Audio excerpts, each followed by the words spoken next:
بہت عجیب انداز ہے سورت کے شروع ہونے کا. اے لوگو اتقوا ربکم، اپنے رب سے ڈرو. ان زلزلۃ الساعۃ شیء عظیم. اے اللہ ہم کیوں ڈریں، کیا ہونے والا ہے ہمارے ساتھ جو ہم ڈریں تیرے عذاب سے. اللہ کہتے ہیں اس دنیا سے تم دھوکے میں نہ آؤ، اس کی رنگ رلیوں سے. قیامت کا زلزلہ بہت بڑی چیز ہوگی، سب کچھ تباہ و برباد کر دے گا اللہ اس دنیا کی رنگینیوں کو. اس لیے آخرت کی طرف توجہ دو اور اس قیامت کی پہلے سے تیاری کرو. اللہ سے ڈرو کا مطلب اللہ کے عذاب سے ڈرو، یعنی برائیوں سے بچو تاکہ اس عذاب سے تم بچ سکو.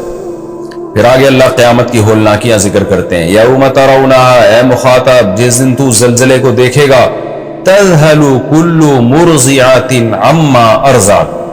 میں اکثر ایک بات کہتا ہوں نا، قرآن اصول اور ضابطے بیان کرتا ہے مثالوں سے. یہ قرآن کی عادت ہے کیونکہ مثال سے انسان کو بات بہت جلدی سمجھ میں آتی ہے.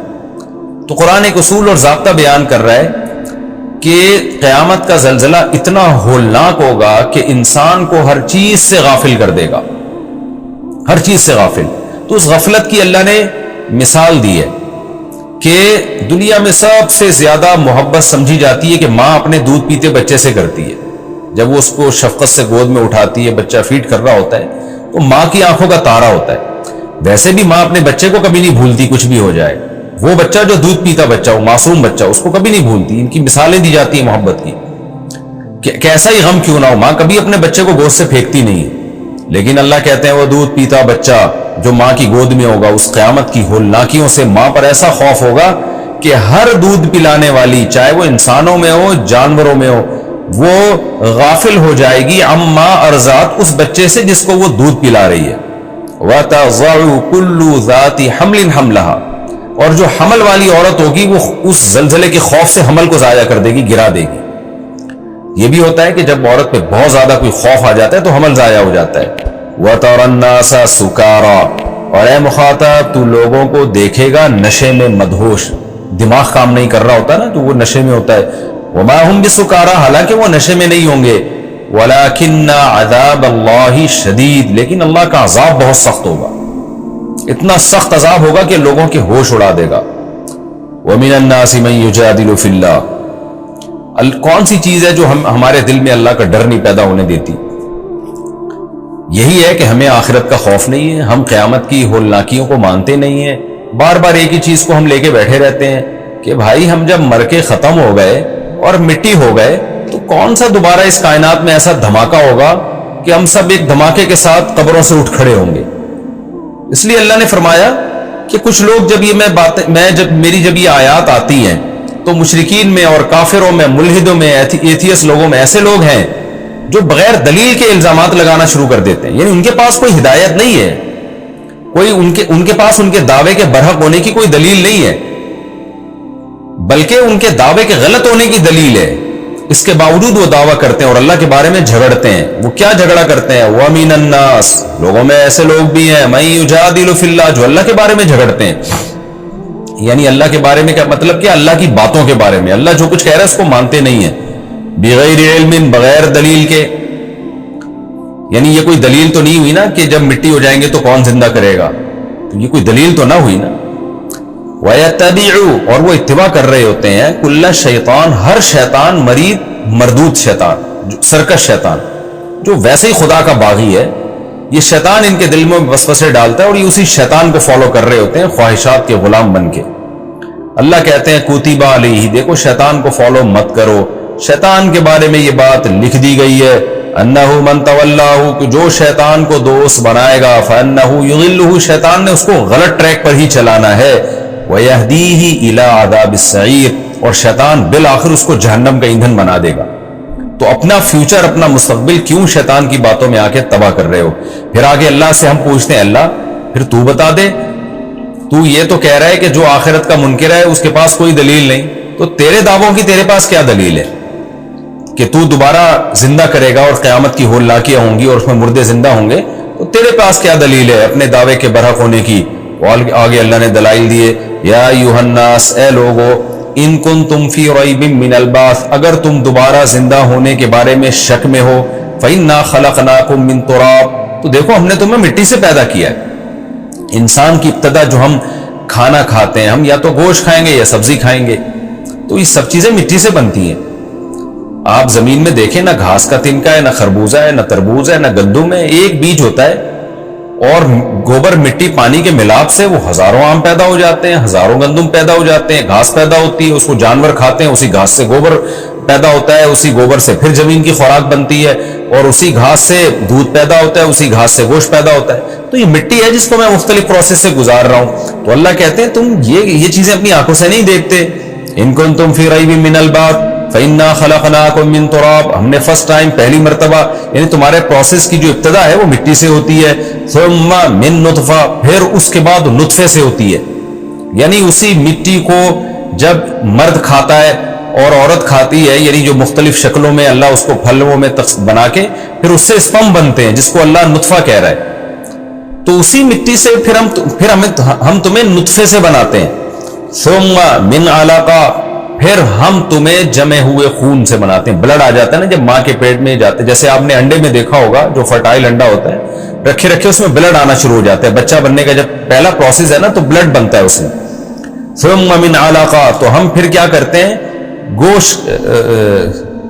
گوشت کے یعنی جو جمع ہوا خون ہے نا، لٹکا ہوا، علاقہ میں تعلیق کا معنی پایا جاتا ہے، بچہ جو ہے نا ماں کے رحم میں ایسے جیسے درخت کی جڑیں ہوتی ہے نا اور زمین سے درخت پیوست ہوتا ہے، تو ایسے ہی بچہ ماں کے پیٹ میں اس کی جڑیں گھسی ہوئی ہوتی ہیں، لٹکا ہوا ہوتا ہے وہ، تو اس لیے قرآن نے اس کے لیے علاقہ کا لفظ استعمال کیا، جمع ہوا خون جو لٹکا ہوا ہوتا ہے۔ ثم من مضغہ، اس کے بعد ہم تمہیں بناتے ہیں گوشت کے ٹکڑے سے۔ دیکھیے یہ قرآن کی بلاغت ہے کہ قرآن ہر لفظ کے لیے ثم کا لفظ استعمال کر رہا ہے۔ ہونا تو یہ چاہیے تھا قرآن یہ کہتا کہ اے لوگوں ہم تمہیں بناتے ہیں مٹی سے اور نطفے سے، اور پھر اس نطفے کو ہم علقہ میں اور علقہ کو مضغہ میں تبدیل کر دیتے ہیں۔ ہونا تو یہ چاہیے تھا نا، لیکن قرآن کیا کہہ رہے ہیں، ہم تمہیں مٹی سے بناتے ہیں، ہم تمہیں جمے ہوئے خون سے بناتے ہیں، ہم تمہیں بوٹی سے بناتے ہیں، یعنی ایک ایک پروسیس کو اللہ الگ الگ بیان کر رہا ہے کہ ان میں کوئی بھی چیز انسان کے مشابہ نہیں ہے۔ یعنی اگر تمہیں یہ شک ہے نا کون ہمیں دوبارہ پیدا کرے گا، تو اللہ کہہ رہے ہیں مٹی کو دیکھو، اپنے آپ کو دیکھو، ہم نے تمہیں مٹی سے بنایا، پھر منی کے قطرے کو دیکھو، اپنے آپ کو دیکھو، ہم نے تمہیں اس سے بنایا، پھر جمے ہوئے خون کو دیکھو، اپنے آپ کو دیکھو، ہم نے تمہیں اس سے بنایا، پھر تم گوشت کے ٹکڑے کو دیکھو جو ماں کے پیٹ میں ہوتا ہے اور اپنے آپ کو دیکھو تو ہم نے اس گوشت کے ٹکڑے سے بنایا۔ یہ ساری محیر العقول کام ہے، یہ سارے کا سارے عجیب کام ہے، لیکن یہ سب خدا کر رہا ہے، تو وہ مٹی سے دوبارہ انسان کیوں نہیں بنا سکتا؟ اور پھر ثم کا لفظ قرآن استعمال کر رہا ہے۔ ثم کہتے ہیں پھر، ثم آتا ہے کوئی کام کچھ دیر کے بعد ہوا ہو نا، اس کے لیے ثم کا لفظ استعمال ہوتا ہے۔ جیسے ہم کہتے ہیں جاءنی زید ثم عمر، میرے پاس زید آیا پھر اس کے بعد عمر آیا، یعنی تھوڑا ٹائم کے بعد آیا۔ لیکن یہاں قرآن کا مقصد یہ بتانا نہیں ہے کہ ان دونوں چیزوں میں ٹائم لگ رہا ہے، بلکہ بعض دفعہ جب کسی چیز کو اہتمام سے بیان کیا جاتا ہے تو اس کے لیے بھی ثم کا لفظ آتا ہے۔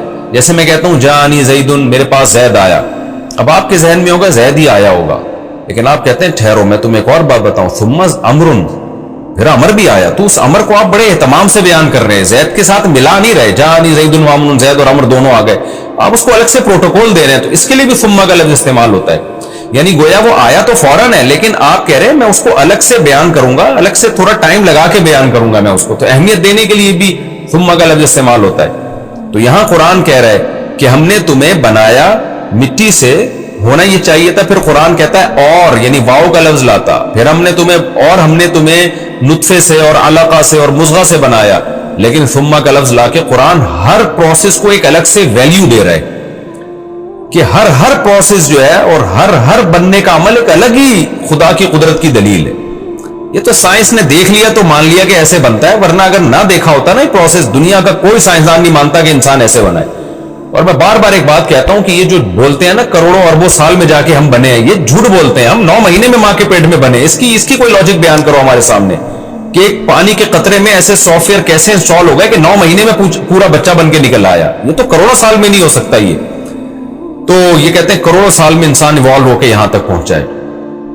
بھائی میں اور آپ تو 9 مہینے میں بن کے یہاں تک پہنچے ہیں، پانی کے قطرے، یہ مٹی اور سے خوراک بن رہی ہے، خوراک سے منی کا قطرہ بن رہا ہے، منی کے قطرے سے جمع ہوا خون بن رہا ہے، جمع ہوئے خون سے بوٹی گوشت بن رہا ہے، گوشت سے پھر انسان بن رہا ہے، اور انسان ماں کے پیٹ سے آ رہا ہے اور پھر ماں کی چھاتی میں دودھ پیدا ہو رہا ہے۔ یہ تو 9 مہینے کے اندر یہ پروسیس ہو رہا ہے۔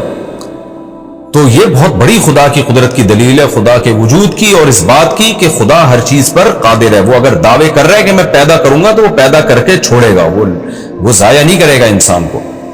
اس لیے اللہ تعالیٰ فرماتے ہیں ثم من مضغہ، پھر ہم نے تمہیں پیدا کیا گوشت کے ٹکڑے سے، مخلقتین، اس گوشت کے ٹکڑے میں کچھ پورے بن جاتے ہیں اور کچھ ادھورے بنتے ہیں، جس کی وجہ سے بچہ معذور پیدا ہوتا ہے۔ تو معذور کو بھی ہم پیدا کرتے ہیں اور ہم جو معذور نہیں ہوتے ان کو بھی پیدا کرتے ہیں۔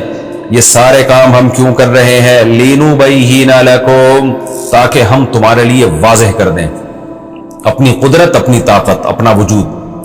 یعنی اللہ چاہتا تو کروڑوں سال میں بھی انسان کو پیدا کر سکتا۔ میں اور آپ ہوتے اور ہم کہتے کہ ہم کروڑوں سال پہلے بنے تھے اور ارتقا کرتے کرتے زمانے کے لحاظ سے اپنے آپ کو ایوالو کرتے کرتے ہم یہاں تک پہنچے ہیں۔ تو اللہ ایسے بھی بنا سکتا تھا، ہم کنفیوژن میں پڑ جاتے کہ پتہ نہیں کسی نے بنایا ہے، خود سے بنے۔ لیکن اللہ کہتا ہے میں 9 مہینے کے اندر یہ پروسیس کر کے تمہیں دکھا دیتا ہوں۔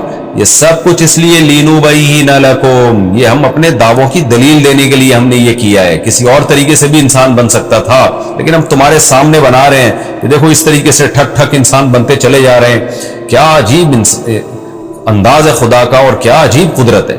لِنُبَيِّنَ لَكُمْ، تاکہ ہم تمہارے سامنے بیان کریں۔ خدا کی قسم، دنیا میں کوئی مذہبی کتاب، کوئی آسمانی کتاب اتنی وضاحت سے اپنے دعووں کو ایکسپلین نہ کرتی ہے، نہ کر سکتی ہے جیسے قرآن کرتا ہے۔ آپ ہندوؤں کی مذہبی کتابوں کو دیکھو، آپ دیگر کتابوں کو دیکھو، مذہبی کتابوں، ہے ہی نہیں کسی کے پاس ایسی رہنمائی۔ لہذا دنیا، انسان جو ہے وہ کوئی سائنس کی بھیٹ چڑھ چکا ہے، ایسے نظریات سائنس کے جو ثابت نہیں ہیں، بس تھیوریز ہیں، ہوائی باتیں ہیں۔ کسی نے اپنے آپ کو اس میں پڑھ کے گمراہ کر دیا، کسی نے اپنے آپ کو باطل مذہبوں کی پیروی میں جا کے گمراہ کر دیا۔ صرف حق صرف قرآن ہی بیان کرتا ہے۔ قرآن کہتا ہے لِنُبَيِّنَ لَكُمْ، تاکہ ہم تمہارے سامنے واضح کر دیں۔ وَنُقِرُّ فِي الْأَرْحَامِ مَا نَشَاءُ، اور ہم جس کو چاہتے ہیں رحم میں اس کو قرار دے دیتے ہیں، اس نطفے کو، إِلَىٰ أَجَلٍ مُّسَمًّى، ایک وقت متعین تک، جو بچے کی ولادت کا وقت ہے۔ ثم، اس کے بعد پھر کیا ہوتا ہے؟ نُخْرِجُكُمْ، ہم نکالتے ہیں تم کو طفلاً، بچہ بنا کے۔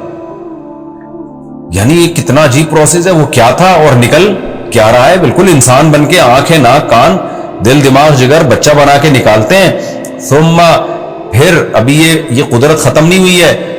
لِتَبْلُغُوا أَشُدَّكُمْ، تاکہ تم پہنچ جاؤ جوانی کو۔ یعنی ہم تمہیں باقی رکھتے ہیں تاکہ تم پہنچ جاؤ بھرپور جوانی کو۔ تو اپنی جوانی اور بچپن کو دیکھو کیسی پاور آ جاتی ہے تمہارے اندر۔ یعنی ہر پروسیس جو مٹی سے شروع ہوا تھا، اس کا ہر اسٹیپ عجیب سے عجیب تر ہے۔